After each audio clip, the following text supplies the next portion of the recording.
Welcome to A1 TV Telugu news. నేను భువన. Details చూద్దాం. తిరుపతి జిల్లా చంద్రగిరి మండలం శ్రీనివాస వంగాపురంలోని వస్కోటు ఎల్లమ్మ దేవాలయంలో దుండగులు చోరీకి పాల్పడ్డారు. ఆలయం వెనుక వైపు నుంచి ప్రవేశించి గేటు తాళాలు, సీసీ కెమెరాలు ధ్వంసం చేసి హుండీ నగదు, అమ్మవారి బంగారం, తాళిబొట్టు, ఇతర వస్తువులను అపహరించారు. సుమారు 5 లక్షల విలువైన సొత్తు చోరీ జరిగినట్లు గుర్తించిన పోలీసులు కేసు నమోదు చేసి దర్యాప్తు చేపట్టారు. సీసీ కెమెరాలు తప్పకుండా లోపల పోతే అది 15,000 కాయిన్ బాక్స్ ఓన్గా పెట్టుకున్నాము.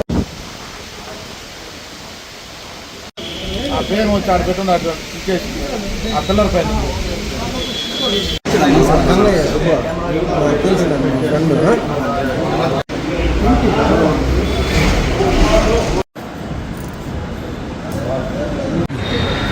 ఈరోజు అనగా బుధవారం రాత్రి శ్రీ వస్కోటాలమ్మ దేవాలయం నందు దొంగతనం జరగడం జరిగినది. ఈ దొంగతనంలో అమ్మవారి కాలిబొట్టు వెనుక భాగంలో నుండి లోపలికి దొంగలు ప్రవేశించి అమ్మవారి నగలను అపహరించడం జరిగినది. సీసీ కెమెరాలన్నీ ధ్వంసం చేసి లోపల అమ్మవారి వస్తువులన్నీ చిందరవందరగా పడేసి అమ్మవారి తాలిబొట్టును మాత్రం దొంగలించడం జరిగినది. తో పాటు హుండీ కూడా బద్దలు కొట్టి హుండీలో ఉన్నటువంటి ధనము అంతా దొంగలు దోచుకోవడం జరిగినది. దీని మీద పోలీసు వారు విచారణ జరిపి తగు న్యాయం జరిపించవలసినదిగా. అల్లూరు సీతారామరాజు జిల్లా అనంతగిరి మండలం మెట్టవలస ఎంపీపీ పాఠశాలలో ఉపాధ్యాయుడు డిప్యూటేషన్ రద్దు చేసినా తిరిగి విధుల్లోకి తీసుకోవాలని గ్రామస్తులు డిమాండ్ చేశారు. 35 మంది విద్యార్థులకు 2 ఉపాధ్యాయులు ఉండగా ఒకరిని పంపించడంతో బోధనకు అంతరాయం ఏర్పడుతోందని తల్లిదండ్రులు ఆవేదన వ్యక్తం చేశారు. డిప్యూటేషన్ రద్దు చేయకపోతే ఆందోళనలు చేపడతామని హెచ్చరించారు. మెట్టవలస ఎంపీపీ స్కూలు యాజమాన్యం కమిటీ, విద్యా కమిటీ వాళ్ళు, అలాగే పీసా కమిటీ వాళ్ళు, పిల్లల తల్లిదండ్రులు, మళ్ళా పిల్లలతో కలిసి ఈరోజు మేము మీ మండల విద్యాశాఖ అధికారికి తెలియజేయనది ఏమనగా, ప్రభుత్వం వారేమో ఇచ్చిన ఉపాధ్యాయుల్ని స్వార్థంగా మరలా వేరే స్కూల్స్కి టీచర్ని డిప్యూటేషన్ వేయడం ఇది సాధ్యం కాదు. తర్వాత మా గ్రామంలో, మా చుట్టుపక్కల గ్రామంలో ప్రతి గ్రామం నుండి కనీసం చూసిన 5-6 పిల్లలు వస్తాను, లేకపోతే ఎలా చేస్తాను, నా స్కూలు నా ఇష్టం, నేను జీతాలు ఇస్తున్నానా, గ్రామస్తులు ఇస్తారని అడగడం అది ఎంతవరకు న్యాయం అనేది మాకు తెలియదు. అలాంటి విషయాలు రాకూడదు ఎంఈఓ నోటి నుంచి. ఎంఈఓ గారు జీతాలు ఎవరు ఇస్తున్నారో అయితే దీన్ని బట్టి చూస్తే ఇది ఎంతవరకైనా ఇది ఎంఈఓ స్వార్థంగా చేస్తున్నారని మాకు అర్థమవుతుంది. కాబట్టి ఈ విషయమై పై ఎడ్యుకేషన్ డిపార్ట్మెంట్కి సంబంధించిన పై అధికారులు కూడా వెంటనే ఈ విషయాన్ని స్పందించి మాకు న్యాయం చేయాలని కోరుతున్నాం. ఈ ప్రజల తరఫున 2 ఉపాధ్యాయులు స్కూల్ తెరుస్తుందా లేదా అన్నది అది ఇంటికి వచ్చి చూడవచ్చు పై అధికారులు ఎవరైనా సరే మండలం నుండి. కానీ ఈ ఉపాధ్యాయులకు మాత్రము ఇక్కడ నుండి తొలగించే పని లేదు. ఈ విషయం ప్రతి ఎంఈఓ గారికి చెప్తున్నాం, అలాగే ఎంఈఓ బాలికలకి అందరికీ తెలియజేస్తూ. కర్నూలు జిల్లా ఆదోని రిజిస్ట్రేషన్ కార్యాలయంలో స్థలభావం, పార్కింగ్ సమస్యలతో ప్రజలు ఇబ్బందులు పడుతున్నారని ఎంహెచ్పిఎస్ నాయకుడు నూర్ అహ్మద్ తెలిపారు. ఫైర్ ఇంజన్ కార్యాలయాన్ని మరో ప్రాంతానికి తరలించి ఆ స్థలంలో రిజిస్ట్రేషన్ కార్యాలయాన్ని విస్తరించి ఆధునిక సౌకర్యాలు కల్పించాలని ప్రభుత్వాన్ని డిమాండ్ చేశారు. ప్రజలకు శాశ్వత పరిష్కారం చూపేలా అధికారులు చర్యలు తీసుకోవాలని కోరారు. ప్రతి ఒక్కరికి ఒక బైక్ ఉంది కాబట్టి ఈరోజు మొత్తం ఇక్కడ ట్రాఫిక్ జామ్ అయ్యే పరిస్థితి ఉంది కాబట్టి ఫైర్ స్టేషన్ వాళ్ళు ఇక్కడ బైక్స్ రాకుండా చేసినారు. మరి ఒకటే మేము ప్రశ్నిస్తున్నాం అధికారులని, ఫైర్ స్టేషన్ వల్ల మీకు ఆదాయం ఉంది ప్రభుత్వానికి, లేక సబ్ రిజిస్టర్ ఆఫీస్ వల్ల ఆదాయం ఉంది? సబ్ రిజిస్టర్ ఆఫీస్కి వచ్చే ప్రతి ఒక్క వ్యక్తి ప్రభుత్వానికి ఎంతో కొంత ఆదాయం ఇచ్చేపోతుంది. మరి ఇదే వెహికల్స్ రోడ్డు పైన నిలబడినాయి, ఈ ఫైర్ ఇంజిన్ బయటకు వెళ్ళిపోతుంది. అప్పుడు బయట ఏం చేసుకుంటారు ఫైర్ స్టేషన్ వాళ్ళు? కాబట్టి ఇది కూడా ఆలోచించాం. ఇక్కడ నుంచి బయట పోయినా కూడా మీకు ద్వారకా టైర్స్ మున్సిపల్ పోతే దొంగతనం అయితే ఎవరినైతే మరి దానికి ఎవరు బాధ్యత? కాబట్టి ఒకటే ప్రశ్నిస్తున్నాం మేము, దయచేసి ఈ చాలా విషయాలు ఉండేది ఇంట్లో. మరి ఫైర్ స్టేషన్ నుంచి ఈ బండి పోయే లోపల అక్కడ ఇల్లు కానీ ఏదైనా ఫ్యాక్టరీ కానీ మొత్తం బూడిదనానికి ఇక్కడ నుంచి పోయే పరిస్థితి ఉంటుంది. వీళ్ళు పోయి బూడిదారిపోయే పరిస్థితి ఉంటుంది, ఎక్కువగా చాలా దారుణంగా ఉంటుంది. కాబట్టి ఇదే ఈ ఫైర్ ఇంజన్లు కొంచెం మెయిన్ రోడ్డు దగ్గరగా ఉంటే, ఫ్యాక్టరీలు దగ్గరగా ఉంటే, కమ్యూనిటీ మార్కెట్ దగ్గరగా ఉంటే ఈ యొక్క అగ్ని ప్రమాదాలను కూడా త్వరగా ఆరిపోయే అవకాశం ఉంటుంది. ఇలా ఏదో ఒక పవర్ల డబ్బాల మాదిరి ఉంది ఇది.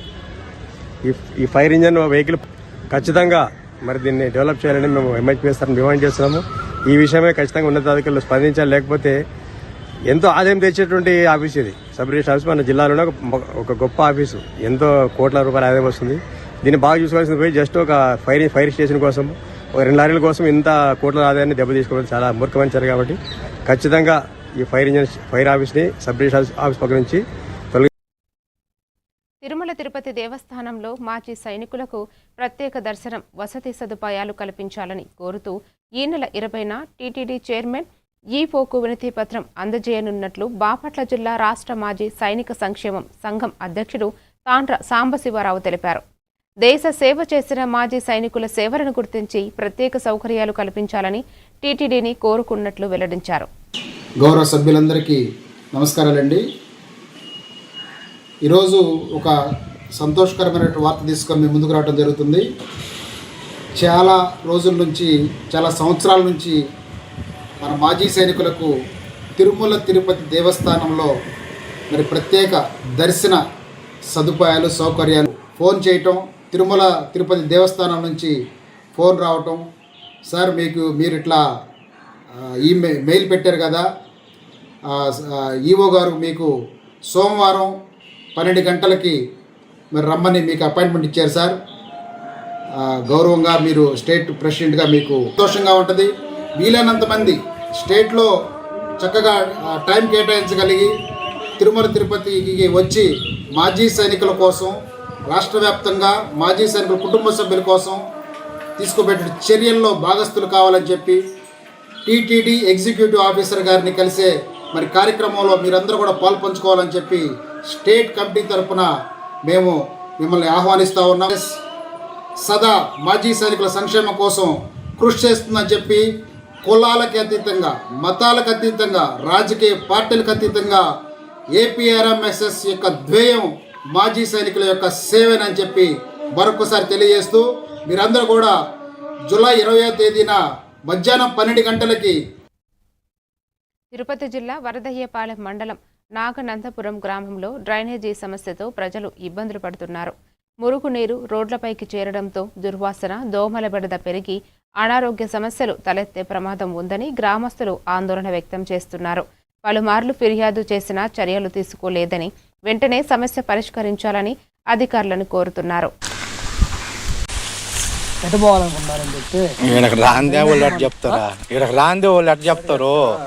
మనిషి వచ్చి చెప్పేది కదా అటు కావున ఇప్పుడు ఇట్లా పోకూడదు అంటే మీరు దారి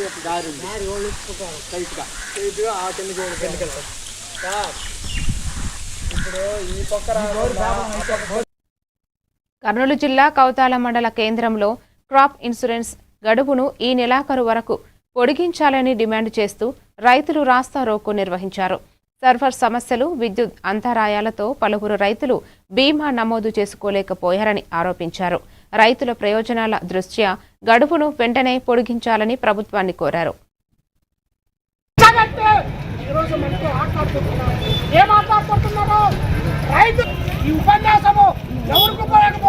వాళ్ళ యొక్క మంత్రులతో, వాళ్ళకి ఎవరైతే పెట్టుబడిదారులు ఉంటారో, ఎవరైతే పెద్ద పెద్ద భూస్వాములు ఉంటారో వాళ్ళకు ఉపయోగపడుతుంది తప్ప అలాంటి కష్టజీవులకు, రైతులకు ఈరోజు చంద్రబాబు చెప్పినటువంటి మాటలు రైతులకు ఎవరు కూడా ఈ నష్టపరిహారం రాదు. కాబట్టి మనం అందరూ కూడా ఇదేదో ఈరోజు మనము కొద్దిగా మీరందరూ కూడా నేనేదో నిలబడి మా కోసం కాదు, మా స్వార్థం కోసం కాదు, కొంచెం మీరు వెహికల్ మీద ఉన్నటువంటి వాళ్ళు ఓపిక పెడితే మేము ఎందుకోసం చేస్తున్నాము ఏమన్నట్టు కూడా ఇక్కడ ఉన్నటువంటి పూర్తిగా ఎండిపోతున్నాయి. వర్షాలు లేక ఇప్పటికీ 1.5 నెల అవుతుంది. విత్తనం వేసినారు, నష్టపోయినారు. దీనికి నష్టపరిహారం రావాలి. ఎంత కట్ట ఎంత వస్తుందని చెప్పేసి అన్ని పేపర్లను, వాట్సాప్లోనే, అలాగే కలెక్టర్లు వీళ్ళందరూ కూడా రైతులు ప్రెజర్ పెట్టినారు. ప్రెజర్ పెట్టినా ఎవరు కూడా ఎంపీకి సంబంధించిన వరకు నిన్న డేట్ అయిపోయింది. మేము రైతు సంఘంగా ఈ నెలాఖరు వరకు రైతులకు పత్తికైనా, కందులైనా, అట్లాగే టమాటో అయినా, మిగతా పంటలకు అన్నిటికీ కూడా ఈ నెలాఖరు వరకు. కర్నూలు జిల్లా ఎమగనూరు మండల తహసీల్దార్కు అఖిల భారత రైతు కూలీ సంఘం నాయకులు వినతి పత్రం అందజేసి ప్రధానమంత్రి ఫసల్ బీమా యోజన గడువును పొడిగించాలని డిమాండ్ చేశారు. రైతులు ఆర్థిక ఇబ్బందులతో బీమా ప్రీమియం చెల్లించలేదని పరిస్థితి ఉందని పేర్కొంటూ గతంలో మాదిరిగా రాష్ట్ర ప్రభుత్వమే ప్రీమియం భారం భరించాలని కోరారు. డిమాండ్లు నెరవేర్చకపోతే ఆందోళనలు చేపడతామని హెచ్చరించారు. 2 గంటలకు ఇద్దరు కాసి మీ సేవల కాడ సజ్జలు చేసుకొని భూమిని ఆడే పడుకుంటున్నారు. కాబట్టి రైతులు ఈ గడువు కూడా రైతులు కట్టుకోవడానికి వెసులుబాటుగా ఖచ్చితంగా ఈ నెల లాస్ట్ 30 రోజుల వరకు గడువిస్తే మరి రైతులు కట్టుకోవడానికి బాగుంటుంది. అదేవిధంగా మరి ఇప్పుడు రైతులు గ్రామీణ ప్రాంతాల నుంచి వచ్చి మరి నెట్ సెంటర్ నుంచి సిఎస్ సెంటర్ నుంచి మరి మీ సేవల దగ్గర పడిగాపులు కాస్తూ వాళ్ళు చాలామంది సొమ్మచీని పోవడం జరిగింది. మరి భోజనాలు లేక కూడా ఇబ్బంది కూడా జరిగింది. కాబట్టి రాష్ట్ర ప్రభుత్వం ఇప్పటికైనా మరి వాళ్ళు దాదాపు 6 రోజులు ఏ మీ సేవ కేంద్రం మనం ఎక్కడ కూడా రైతులు బీమా కింద చాలా పడిగాపులు కాసినారు. మరి ఈ పడిగాపులు ఇంత చూస్తూ గవర్నమెంట్ రెవెన్యూ డిపార్ట్మెంట్ కళ్ళు పూసుకోబోతుంది. మరి అవు వీళ్ళు ఎన్ని బాధలు పడతారో రైతు కోరుతున్నాను. పంట బీమా పథకాన్ని ప్రవేశపెట్టినటువంటి కేంద్ర రాష్ట్ర ప్రభుత్వాలు ఈరోజు 2,000 రూపాయలు ముక్కు పిండి వసూలు చేయడం సరైన పద్ధతి కాదని కూడా ఆంధ్రప్రదేశ్ రైతు కూలీ సంఘం తరఫున మరి డిమాండ్ చేస్తున్నాం. ఇప్పటికైనా కూటమి ప్రభుత్వం రైతులకు సకాలంలో మీ సేవలు అయితే సెంట్రల్ మీ సేవలు అయితే ప్రభుత్వం ఇప్పటికైనా రైతులను గుర్తించి 1 నెల ఈ పంట నమోదు కార్యక్రమాన్ని పెంచాలని కూడా అఖిల భారత రైతు కూలీ సంఘంగా డిమాండ్ చేస్తున్నాం. విజయనగరం జిల్లా బొండపల్లి పోలీస్ స్టేషన్ సమీపంలోని జాతీయ రహదారిపై 5 బోలెరో వాహనాల్లో అక్రమంగా తరలిస్తున్న 30 ఎద్దులను పోలీసులు స్వాధీనం చేసుకున్నారు. ఘటనపై కేసు నమోదు చేసి వాహనాలను సీజ్ చేసినట్లు ఎస్ఐ యు మహేష్ తెలిపారు. నిందితులపై చట్టపరమైన చర్యలు కొనసాగుతున్నాయని పోలీసులు వెల్లడించారు. నిన్న మార్నింగ్ 5 బొలెరో వెహికల్లో సుమారు 30 ఎద్దుల్ని పార్వతీపురం నుంచి అనకాపల్లి ట్రాన్స్పోర్ట్ చేస్తుండగా మనకు వెహికల్స్ అన్ని కూడా చెక్ చేస్తుండగా మనం క్యాచ్ చేయడం జరిగింది. వాటి మీద ఇల్లీగల్ ట్రాన్స్పోర్టేషన్ ఆఫ్ క్యాటిల్స్ మీద ఎఫ్ఐఆర్ ఇష్యూ చేయడం జరిగింది. దాని మీద లీగల్గా యాక్షన్ తీసుకుని పశువులన్నీ కూడాను as per court order vehicles కూడా కోర్ట్ ఆర్డర్ ప్రకారం రిలీజ్ చేయడం జరుగుతుంది. అదేవిధంగా ఇల్లీగల్ ట్రాన్స్పోర్టేషన్ క్యాటిల్ మీద అయితే దయచేసి ఎవరు చేయడం పోలీస్ తరఫున అందరికీ కూడాను అందరినీ హెచ్చరించడం జరిగింది. ఎన్టీఆర్ జిల్లా జగ్గయ్యపేట నియోజకవర్గం బోధవాడ పరిధిలోని త్రిపురవరం భూముల వ్యవహారంపై సమగ్ర విచారణ జరిపించాలని దళితులు మాజీ సైనికులు డిమాండ్ చేశారు. మాజీ సైనికులు దళితులు ప్రభుత్వానికి చెందిన భూములు అక్రమంగా ఆక్రమించబడ్డాయంటూ ఆరోపిస్తూ విజిలెన్స్, ఏసీబీ, రెవెన్యూ అధికారులు నిష్పక్షపాత విచారణ చేపట్టాలని కోరారు.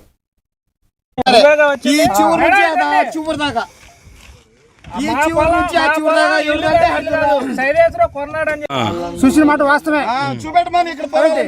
నేను పొలం చూపెట్టలా. ఎన్ని ఎకరాలు కొన్నాడు?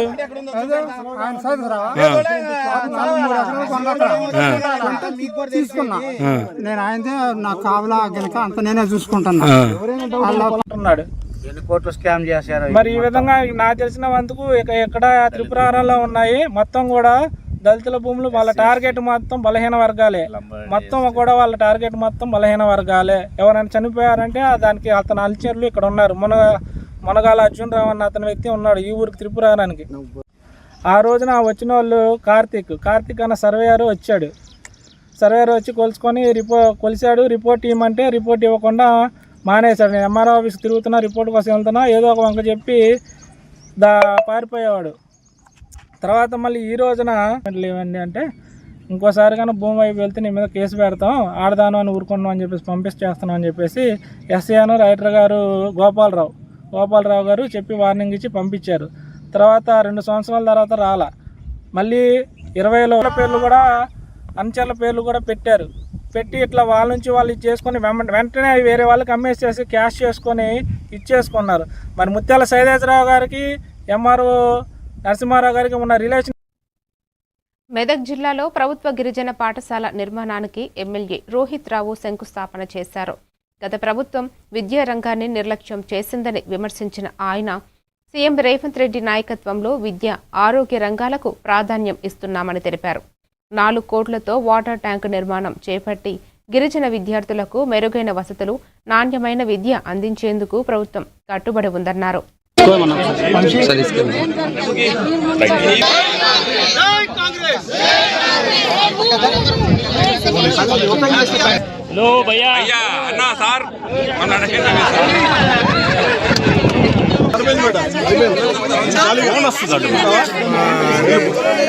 రూపాయలతో ఇప్పుడు అదనపు గదుల కోసం నిర్మాణం అనేటువంటి జరుగుతుంది. స్కూలు కమ్ డైనింగ్ మళ్ళీ కాంపౌండ్ వాల్ ఇదంతా కూడా నిర్మాణం అనేటువంటి చేయడానికి సంసిద్ధమైంది రంగం. కాబట్టి దీనికి విచ్చేసినటువంటి మన ఎమ్మెల్యేకి సంబంధించి పిల్లికోటాల్లో మరి బాలికలకు ఎటువంటి ఇబ్బంది కలగొద్దనే ఒక ఉద్దేశంతో మరి వాళ్ళ అదనపుగా వాళ్ళ కోసం గదులు, టాయిలెట్స్, అదేవిధంగా కాంపౌండ్ వాళ్ళు నిర్మిస్తూ ఉన్నాం.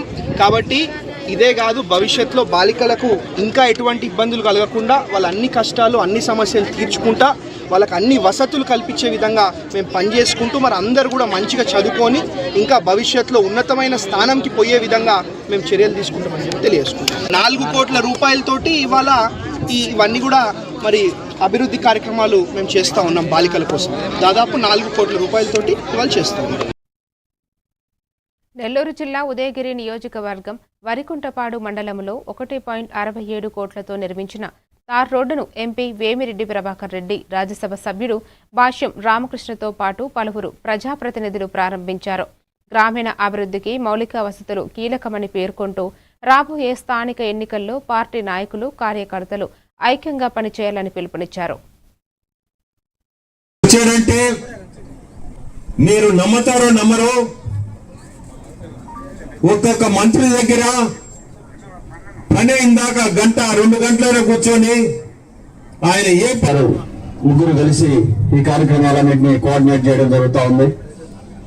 ఈ రోజున మనకు అండగా ఉదయగిరి నియోజకవర్గానికి అండగా ఇన్ఫ్రాస్ట్రక్చర్ పరంగా కానీ ఎన్నో అభివృద్ధి కార్యక్రమాలు చేసుకుంటా ముందుకు వెళ్తా ఉన్నాం. మీరందరూ కూడా తలా ఒక చేసి మమ్మల్ని ముందుకు నడిపిస్తే ఇంకా కూడా ముందుకెళ్లే పరిస్థితి ఉంది. రాబోయే 3 సంవత్సరాల్లో ఎక్కువ మంది ఇక్కడ మాట్లాడారు కాబట్టి ఎక్కువసేపు మనం మాట్లాడినాం. అందరికీ తెలిసిన విషయాలే, మన లోకల్ గా చాలా సార్లు మనం కలుసుకున్నాం. దయచేసి రాబోయే చేసిన అభివృద్ధి చాలు, ఈ 2 ఏళ్లలో మనం చేసుకున్న చెప్తే చాలు మనం గెలిచే పరిస్థితి ఉంది. అందరూ మనం అంతా నడుస్తా ఉన్నారు. ఆడపడుచులు, ముఖ్యంగా ఆడపడుచులు కానీ, యువత కానీ. వీరేంద్ర అంతకుముందు నాగార్జున అనే ఒక ఫ్రెండ్ కూడా ఉండేవాడు మాకు, అతని ద్వారా ఇటు రావడం జరిగింది. మరి ఒక్క సంవత్సరం కూడా మిస్ అవ్వకుండా వేమిరెడ్డి ప్రభాకర్ రెడ్డి గారు ఇక్కడ మీ సమక్షంలో నన్ను ఫస్ట్ టైం కలవటం జరిగిందని చెప్పారు. కానీ సార్ని తెలుగుదేశం పార్టీలోకి వేమిరెడ్డి ప్రభాకర్ రెడ్డి గారిని పార్టీలోకి ఆహ్వానించడం జరిగింది. నేను కూడా ఆ సభకు వచ్చాను సార్. అప్పుడు మీ దాంట్లో కూర్చొని ఉన్నాను, స్టేజ్ మీద కూర్చొని ఉన్నాను. నాకు అప్పటి నుంచి పరిచయం మీరు అని మీతో. రంగారెడ్డి జిల్లా ఫైనాన్షియల్ డిస్ట్రిక్టులోని మెడికవర్ ఆసుపత్రి వైద్యులు 4 ఏళ్లుగా దగ్గు, ఆయాసం, నెమోనియాతో బాధపడుతున్న వ్యక్తి ఊపిరితిత్తుల్లో చిక్కుకున్న కృత్రిమ పన్ను డెంటల్ ఫిక్చర్ ద్వారా విజయవంతంగా తొలగించారు. చికిత్స అనంతరం రోగి ఆరోగ్యం మెరుగుపడిందని వైద్యులు తెలిపారు. నిరంతరం దగ్గు, శ్వాస సమస్యలు నిర్లక్ష్యం చేయకుండా వెంటనే వైద్యులను సంప్రదించాలని నిపుణులు సూచించారు. ఆల్మోస్ట్ 6 సెంటీమీటర్ సైజులో ఉంది. సో ఇలాంటి అడ్వాన్స్డ్ ఎక్విప్మెంట్ వచ్చారు. ఆ రోజు సిటీ స్కాన్ చేయడం వల్ల పన్ను ఇరుక్కుంది అనేది మాకు తెలిసింది. సో ఈ ప్రొసీజర్ని July 11th ప్లాన్ చేయడం జరిగింది. July 11th రోజు ఒక ½ అన్ అవర్ డ్యూరేషన్లోనే బ్రాంకోస్కోపీ అనే ఒక అడ్వాన్స్ టెక్నాలజీతో ఒక బాస్కెట్ సహాయంతో లోపల ఉన్న పన్నుని బయటికి తీసాం. ఈ ప్రొసీజర్ పడిగల సత్యం అన్న నా పేరు, ఖమ్మం జిల్లా పెనుబిల్ల మండలం మండాలపాడు. అయితే నేను 20 సంవత్సరాల కింద ఒక పన్ను కట్టించుకు 5 సంవత్సరాలు అవుతుంది. ఇట్లా తిరుగుతున్నాం హాస్పిటల్ చుట్టూ. పన్ను అయితే లోన్ ఉందని నాకు అనుమానం ఉందని మేడం గారితో చెప్పారు. అయితే ఆ సిటీ స్కానింగ్ తీసి టెస్ట్లన్నీ చేసి లోన్ అమ్మ తెల్లారి మేము వచ్చేసరికి పన్ను లోన్ ఉంది కన్ఫర్మ్ అయింది, అడ్మిషన్ చేస్తామని చెప్పారు. తెల్లారి తీశారు, 4 గంటలు కాల్ చేసి మాకు చూపెట్టారు. అప్పటి నుంచి ఆరోగ్యం కూడా బాగానే ఉంటుంది. పిల్లికోకలు, ఆయాసం తగ్గు. విశాఖ జిల్లా పెందుర్తి మండలం రాజయ్యపేటలోని మెటీరియల్ రీకవరీ ఫెసిలిటీ సెంటర్ను MLA Panchakarla Ramesh Babu, joint collector Vidyadhari ప్రారంభించారు. హెచ్డిఎఫ్సి బ్యాంక్, సిఎస్ఆర్ నిధులతో ఏర్పాటు చేసిన ఈ కేంద్రంలో రోజుకు 2 టన్నుల వ్యర్థాలను నిర్వహించనున్నారు. ప్రజల సహకారంతోనే కాలుష్య నియంత్రణ, పర్యావరణ పరిరక్షణ సాధ్యమవుతుందని ఎమ్మెల్యే పేర్కొన్నారు. తడి, పొడి చెత్తను వేరువేరుగా అందించి పరిసరాలను శుభ్రంగా ఉంచాలని ప్రజలకు పిలుపునిచ్చారు. కార్యక్రమంలో అధికారులు, ప్రజాప్రతినిధులు, కూటమి నాయకులు పాల్గొన్నారు. మనకు చాలా ఆనందంగా ఉంది. అలాగే మనకు బాధ్యత కూడా పెరిగింది. పలానా దగ్గర రాష్ట్రంలో ఫస్ట్ ప్రాజెక్టు స్టార్ట్ అయ్యింది, అది బ్రహ్మాండంగా చేస్తున్నారు అంటే మనకు మంచి పేరు. అంటే ఏదైనా ఎక్కడన్నా మొదలైతే వాళ్ళని రోల్ మోడల్గా తీసుకోవాలి.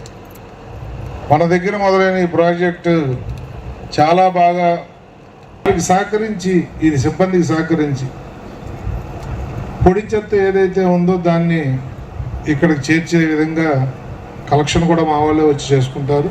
దానికి మీ సహకారాన్ని ఇస్తే దాన్ని ఎలా రీసైకిల్ చేయాలి, ఎలా దాన్ని ఇబ్బంది లేకుండా చేర్చాలనే దానికి వాళ్ళంతా ప్లాన్ చేశారు. 2000 టన్ను రోజుకి చేసే కెపాసిటీ ఉంటే మీరు సిన్సియర్గా మీరు ఈ 4 మండలాల నుంచి పంపించినా కూడా నుంచి కొంత, పక్కన ఉన్న సబ్బవరం మండలం నుంచి కొంత, మొత్తం వారు ఖాళీ లేకుండా 2000 టన్ను సప్లై చేసే బాధ్యత మేము తీసుకుంటామని కూడా మీకు మాటిస్తా ఉన్నాం. అలాగే మన జేసీ మేడం గారు నిర్మల్ కలెక్టరేట్లోనే నిర్వహించిన సమీక్షా సమావేశంలో రాష్ట్ర ఎస్సీ ఎస్టీ కమిషన్ చైర్మన్ బక్కి వెంకటయ్య సంక్షేమ పథకాలు ప్రతి అర్హుడికి చేరేలా అధికారులు సమన్వయంతో పనిచేయాలని ఆదేశించారు. పెండింగుల్లో ఉన్న ఎస్సీ ఎస్టీ అట్రాసిటీ కేసులను వేగంగా పరిష్కరించి బాధితులకు సత్వర న్యాయం అందించాలని సూచించారు. సంక్షేమ వసతి గృహాల్లో మౌలిక సదుపాయాలు మెరుగుపరచడం, ఉపాధి హామీ పనులు, రిజర్వేషన్ల అమలుపై ప్రత్యేక దృష్టి పెట్టాలని చెప్పారు. సమావేశంలో జిల్లా collector Bhavesh Mishra, SP Janaki Sharmila, commission సభ్యులు పాల్గొన్నారు.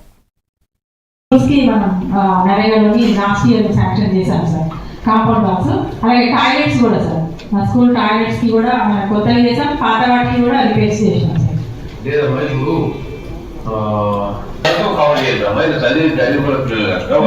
సంవత్సరాలు మన రాష్ట్ర వ్యవస్థలో భారతదేశంలో మనమంతా ప్రజలుగా ఉన్నాం. కులం అనేది మనం పెట్టుకున్నది వృత్తిపరంగా కులం. దాన్ని దృష్టిలో పెట్టుకుని ఇలా అంతరాలైన సమాజం ఉండాలి, కానీ అటువంటి వివక్ష ఉండకూడదని చెప్పి చాలా సార్లు చెప్తా ఉన్నాను. నేను ఎస్పీ గారికి కూడా నేను ఎస్పీ గారి కలెక్టర్ ఒకటే దృష్టిలో పెట్టుకోవాలని చెప్పి నేను డైరెక్ట్ ఇస్తా ఉన్నా. ప్రతి నెల చివరి వారం తప్పకుండా సివిల్ డే జరపాలి. సివిల్ డే జరిపి అక్కడ ఉన్నటువంటి పోలీస్ స్టేషన్ ఎస్ఐ పాల్గొనాలి, తహసీల్దార్లు తప్పకుండా పాల్గొవాలి, శాఖాపరమైనటువంటి అధికారులు పాల్గొనాలి. శాఖల అధికారులు బిఎస్ మెంబర్లు కాన్స్టిట్యూట్ చేయించారు